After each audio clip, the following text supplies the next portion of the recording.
Long ago, the world was full of wonder. It was adventurous, exciting, and above all, magical. Mythical creatures like elves, centaurs, and mermaids roamed freely, and magic was the very fabric of life. But as time passed, magic faded away, replaced by the conveniences of modern technology. And so, the world forgot how to cast spells and summon enchantments, and magic became nothing more than legend. Hello guys, welcome back to another video of Flashback Flicks. Today, we'll venture into the spellbinding universe of Onward, where ancient magic meets modern suburbia, and two brothers embark on a quest that will change their lives forever. Our story begins, in the modern world, where we met Ian, who has just turned 16, a milestone that fills him with both excitement and anxiety. He longs to be courageous and confident, traits he associates with the father he never knew. Wilden Lightfoot, their father, passed away before Ian was born, leaving behind only memories and stories shared by Barley and their mother. Barley, Ian's older brother, is seen as a dreamer and a slacker by many. Yet, his passion for history and magic is unwavering. He believes wholeheartedly in the old ways and the ancient stories of their world. Despite their differences, Ian and Barley share a deep bond, united by the love for their late father. Ian and Barley Lightfoot, living with their mother, Laurel, in a cozy home in New Mushroomton. Ian, the younger brother, is a shy and self-conscious teenager, struggling to find his place in the world. His aspirations and dreams are often overshadowed by his own fears and insecurities. Barley, on the other hand, is enthusiastic and boisterous, deeply passionate about the ancient magical lore of their world. In the evening, their mother, Laurel, reveals a special gift from their father, a wizard's staff, a powerful and ancient magical artifact. The staff is long, made of dark, polished wood, with intricate carvings that glow faintly with a mystical light. Along with it, a letter explaining a spell that can bring their father back to life for one day. A precious gem, the Phoenix Gem, is required to cast the spell. Barley's eyes widen with excitement as he eagerly grabs the staff. He tries to cast the spell, chanting the incantation loudly, but nothing happens. Ian, skeptical but desperate to connect with his father, takes the staff. As he reads the spell, magic begins to swirl around the room, a warm, golden light enveloping them. Despite Barley's enthusiasm and knowledge of magic, it is Ian who unexpectedly has the innate ability to cast the spell. As he chants the incantation, magic swirls around, and their father's legs begin to materialize. The lower half of Wilden's body, clad in familiar trousers and shoes, stands before them, stumbling around the room, confused but present. But just as hope fills the room, the Phoenix Gem disintegrates, leaving only half of their father restored. The scene is both heartwarming and heartbreaking as the brothers see their father's legs. Barley, ever the optimist, sees it as a sign of hope, while Ian feels a mixture of awe and frustration. Determined to complete the spell and see their father fully restored, Ian and Barley embark on a quest to find another Phoenix Gem. With only 24 hours before the magic fades, they set off on an adventure that will change their lives forever. Their journey begins in Barley's beloved van, Guinevere. Their first destination, the Manticore's Tavern, a place of legend where adventurers once sought guidance for their quests.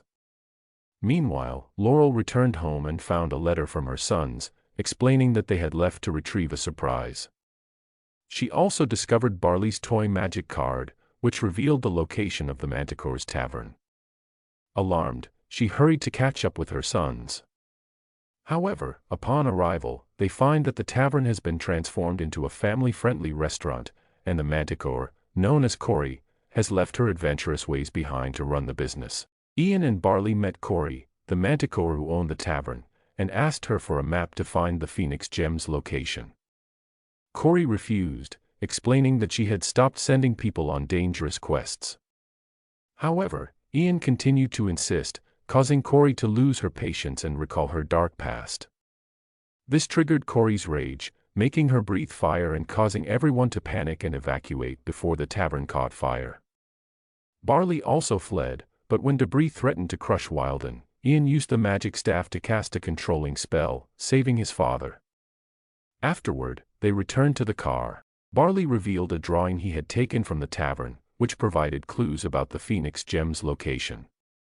Using the drawing as a guide, they set off towards the Ravens Point Mountains.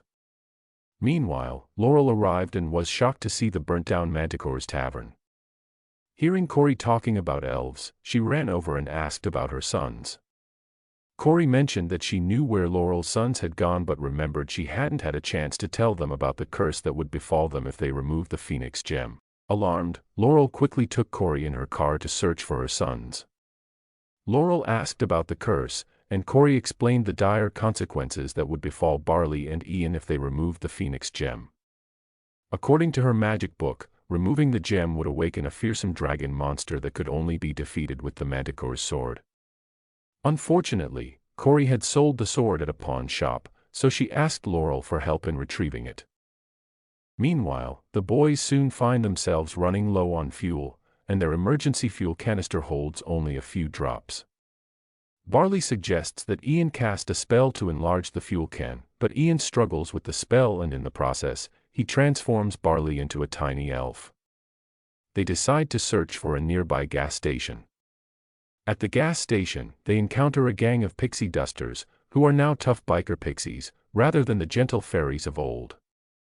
When Wilden accidentally knocks over their bikes, the pixie dusters become enraged. Ian, Barley, and their father quickly jump into the truck. Though Ian is nervous about driving, he musters the courage to start the car.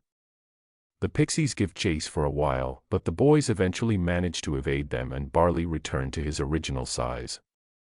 They were soon pulled over by a police officer for reckless driving, especially since they didn't have a driver's license. Ian used a magic spell to disguise himself and Barley as Colt Bronco. As long as they told the truth, the spell would keep them safe. Ian managed to deceive the officer until the last set of questions created trouble. When the officer remarked that Barley seemed like a screwed-up kid, Ian quickly denied it.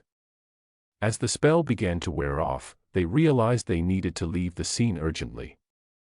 After driving a short distance, Barley pulled over and got out of the car in frustration. Ian tried to blame the situation on the spell, insisting that he didn't view his brother as screwed up, but Barley felt the spell had been accurate.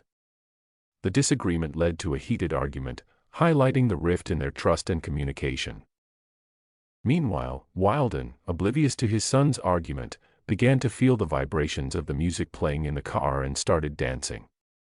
Seeing their father's unexpected and carefree moves, Barley and Ian couldn't help but join in.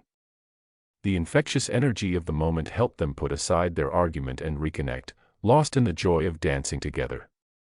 Ian, feeling regretful about his earlier behavior, agrees to take the path of peril as Barley suggested, rather than sticking to highway. Meanwhile, the police officers, growing increasingly suspicious, have alerted Cold, who informs Laurel and decides to follow the boys himself. By the next morning, they reach the mountains but are confronted with a perilous deep pit. Anything that falls into it never returns. There is a bridge, but it can only be operated from the opposite side.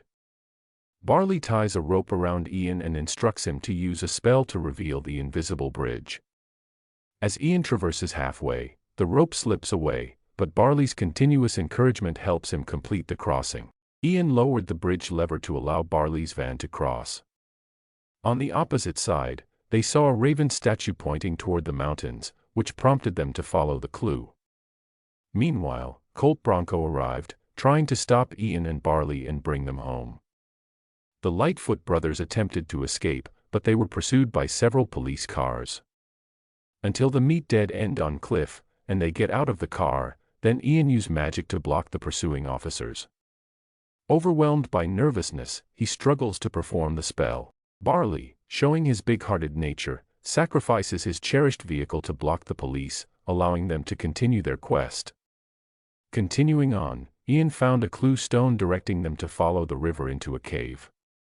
Using magic, they transform a piece of Cheeto Puff into a boat and navigate through a cave. As they travel, Barley shares a deeply personal memory with Ian. He recounts how he was unable to say goodbye to their father, a moment that has haunted him ever since. As they reached the end of the river, they came across numerous wizard statues positioned in front of the cave. Inside the cave, they face several deadly traps but narrowly escape into a room where water is rising rapidly. To open the exit door above, someone needs to press a button on the ground. Fortunately, Wilden, who lacks an upper body, can hold his breath long enough to help them. With Wilden's assistance, the boys manage to escape. To their surprise, their journey brings them back in front of their school. Ian, frustrated and blaming Barley, believes they should have taken the expressway. He calls Barley screwed up and heads off to spend the remaining moments with their father.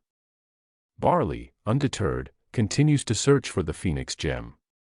Meanwhile, Ian reviews a checklist of things he wanted to do with his dad: laughing together, hanging out, learning to drive, and spending life together. He realizes he has already done all these things, not with his father, but with his devoted brother. Ian turns back to find Barley holding the Phoenix gem, but a red smoke emerges, signaling the curse that Corey had forgotten to mention.